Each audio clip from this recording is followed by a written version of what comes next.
Despite the meeting we held yesterday with the Ukrainian ambassador and the inquiry we sent to Ukraine through intelligence channels, we still have no response. We sent the identified drone serial number to Ukraine back on Saturday and are awaiting their information. Despite the meeting we held yesterday with the Ukrainian ambassador and the inquiry we sent to Ukraine through intelligence channels, we still have no response. I am in communication with the head of the military intelligence service and want him to hold another meeting with the Ukrainian military attaché to request further information. However, the information has not yet been provided to us. The fact that no drone has been sent in this direction towards Bulgaria does not mean that a drone cannot come from there.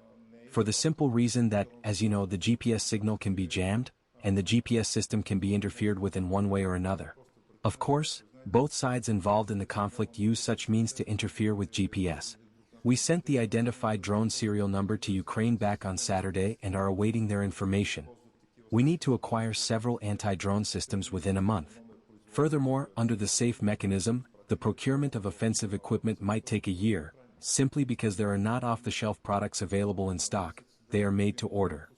The situation at the Bezmir military airfield is relatively quiet. As you know, 2 aerial refueling tankers are stationed there. They conduct flights in northerly and northwesterly directions and carry out training flights. There is no danger. As you can see, we have a multinational battle group in Novo Selo, and to my knowledge there haven't been any incidents so far. For now, the assurance from the US side is that they have decided to use between 2 and 4 aircraft, but it is likely that only 2 will remain. A drone explosion near Bulgaria's gas pipeline has exposed a fresh gap in NATO's border security along its eastern edge. On August 8, a drone crossed into Bulgaria from Romanian territory and detonated near the Kardam border crossing at around 8:10 in the morning. The blast went off roughly 1 kilometer from Bulgaria's compressor station on the Trans-Balkan gas pipeline, and just 200 meters from Romania's own station. This same Trans-Balkan pipeline carries energy across borders all the way from Turkey through to Ukraine, making it a strategically sensitive target. Romanian radar systems reportedly picked up no aircraft crossing toward Bulgaria in the moments before the explosion occurred. Bulgarian detection systems also failed to pick up the drone at any point before it actually went off, raising fresh questions about surveillance gaps. Dear compatriots, at 8:10 this morning, we had an incident involving a drone intrusion into Bulgarian airspace and the explosion of the drone 100 meters inside the Bulgarian border from the direction of Romania. This happened in close proximity to the Romanian compressor station, 200 meters from the site of the explosion, 200 meters from the former border checkpoint between Bulgaria and Romania at Kardam, 1,000 meters from our compressor station on the Trans-Balkan gas pipeline. The sound of this drone was registered by the border police in Romania, and then a loud explosion was heard by the General Tashivo Border Police Patrol, which is in this area. The site of the drone explosion was identified immediately. Currently, there are units from the Border Police, the National Police, and the Ministry of Defense, who are currently establishing the type of the drone. The area is cordoned off. There are no injuries to people or damage to buildings and infrastructure. What we can say is that this unidentified drone was not detected in Romanian airspace, nor in our airspace. Accordingly, we will present information and raise the issue of the incident with this drone, which exploded on Bulgarian territory. I say again, 100 meters from the border with Romania. We cannot say yet. The type of the drone is being investigated. As soon as we find out, we will let you know, but it is not a toy drone. It is a larger drone. Again, according to data from the border officers who were in the area, a loud explosion was heard with black smoke. It fell in a sunflower field, and I hope we will find out the type soon. Do you think this could be some kind of targeted attack? And was the drone carrying anything? Is there any such information? We cannot answer at this stage, but one thing is for sure. The drone had a solid amount of explosives to be heard from a distance, and for this black smoke to rise.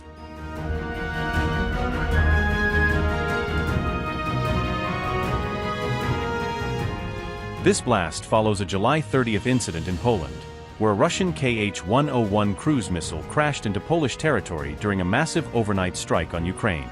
Polish Prime Minister Donald Tusk said recovered fragments from the crash site pointed clearly to a Russian-made Kh-101 missile.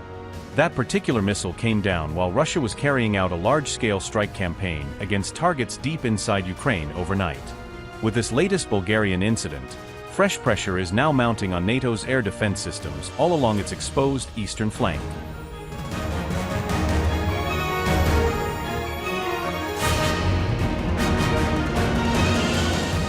Baltic security fears are growing sharply as Russia's ongoing drone war may now be entering a dangerous new phase entirely. Russia may use captured Ukrainian drones against NATO, Lithuania's own defense minister explicitly warned on August 6. Moscow could specifically target critical infrastructure across the Baltic region, according to Lithuanian military intelligence assessments. This alleged plan could deliberately help Russia create widespread confusion over exactly who launched any given attack.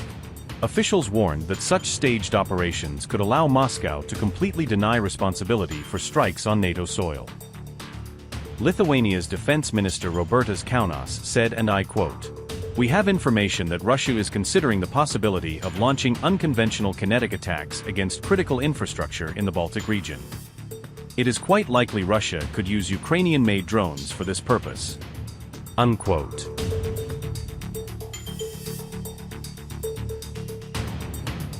A Ukrainian interceptor drone reportedly recorded a suspicious unidentified UV during an encounter on August 1, according to the report.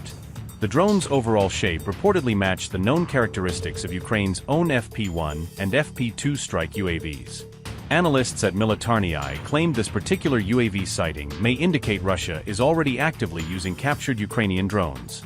Moldova also separately reported that a drone bearing Ukrainian markings had crashed on its territory back on June 8, 2026.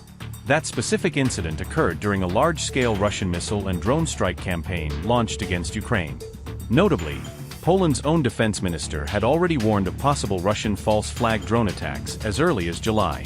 That earlier warning specifically said intercepted Ukrainian drones could be reused and redirected against NATO member states.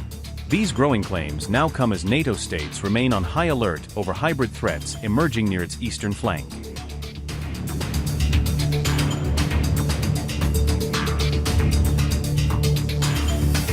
Germany has raised the alarm after an explosives-laden drone was discovered near a Ukrainian cargo aircraft at Leipzig-Halle Airport, triggering a major security operation. German police found an unmanned aerial vehicle carrying an explosive device near a Ukrainian cargo plane at Leipzig-Halle Airport during a high-alert security response.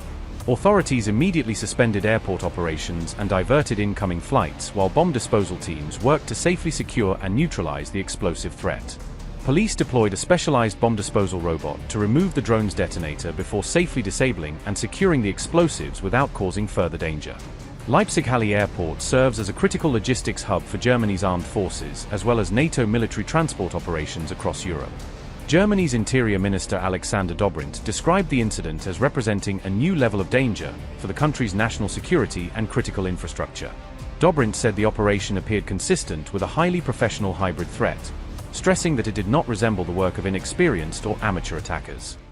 First of all, I must say that we have to assume we are dealing with a very serious security-related incident here. My assessment is that we are dealing with a hybrid attack scenario here. All current speculation regarding the explosives, the construction, the question of a drone, the origin, and, of course, who is behind it, is now part of the investigation and should be left to that investigation. Any speculation on these matters may not be heading in the right direction, could simply be completely wrong. The priority right now is to investigate in all directions. However, I can certainly understand the intuition that these threats are not the work of amateurs. Rather, they require very professional preparation and execution. A high level of technical expertise is involved, as is experience in handling explosives. None of this points to amateurish methods. We are talking about a professional hybrid threat scenario that we must continue to address. We are dealing with a contest here which possibly also involves foreign powers. That will be part of the investigations. Actions clearly intended to cause significant uncertainty in Germany, not just at airports, but in other locations as well. Not only involving drones, but other measures too. And this is part of the hybrid threat landscape we are experiencing today. Ukraine's ambassador to Germany blamed Russia for the incident, saying Moscow remained the most likely suspect behind the alleged sabotage attempt. Investigators are continuing to examine the drone, its explosive payload and all possible links to foreign actors as the high-profile investigation moves forward. Upgrade your news experience with the all-new HT app. Download now.